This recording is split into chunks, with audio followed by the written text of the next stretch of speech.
अनुप्रिया पटेल हमारे साथ हैं। मैम आज मतदान की है, क्या कहेंगे अंतिम चरण के लिए? अंतिम चरण का आज चुनाव है और मैं देश के मतदाताओं से और मेरे अपने संसदीय क्षेत्र के मतदाताओं से अपील करना चाहती हूँ, आपका वोट आपकी आवाज है। ये मैंने सुबह सवेरे मतदान स्थल पे पहुंच के वोट डाला है। आप भी खूब ढेर सारा पानी पीकर जाइए, सुबह सवेरे मतदान कीजिए, लोकतंत्र की मजबूती के लिए अपना कर्तव्य पालन कीजिए, अपने और देश के उज्जवल भविष्य के निर्माण के लिए अपना वोट जरूर दें। मैम कितने वोटों से इस बार चुनाव का आंकड़ा रहेगा जीतने का? 4 जून को परिणाम आएंगे, क्या आंकड़ा रहेगा स्पष्ट हो जाएगा।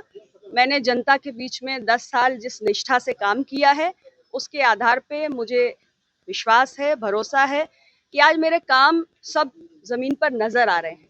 मेडिकल कॉलेज हो, केंद्रीय विद्यालय हो, हाईवेज हो, सड़कें हो, आयुष हॉस्पिटल हो, पासपोर्ट ऑफिस हो, रेलवे स्टेशन हो, तमाम बड़े बड़े पुल हो, ये सब कुछ जनता अपनी आंखों से देख रही है। ये सारा काम 10 साल में मेरे इस टेन्योर में हुआ है और उसके आधार पे अपने कामकाज का लेखा जोखा लेकर जनता के बीच में हूँ।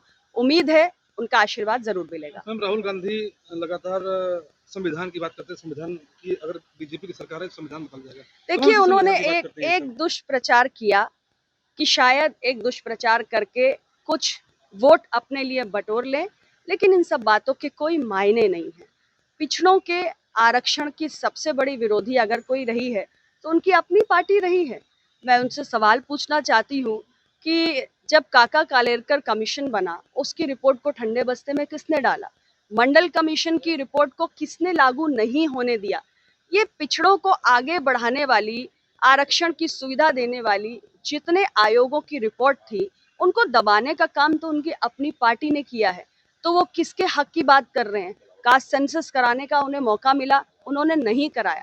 यहाँ तक कि उनके अपने साथी दल समाजवादी पार्टी की उत्तर प्रदेश के अंदर कई बार सरकार बनी, आज वो कास्ट सेंसस की बात करते हैं जब वो सत्ता से बाहर हो चुके हैं।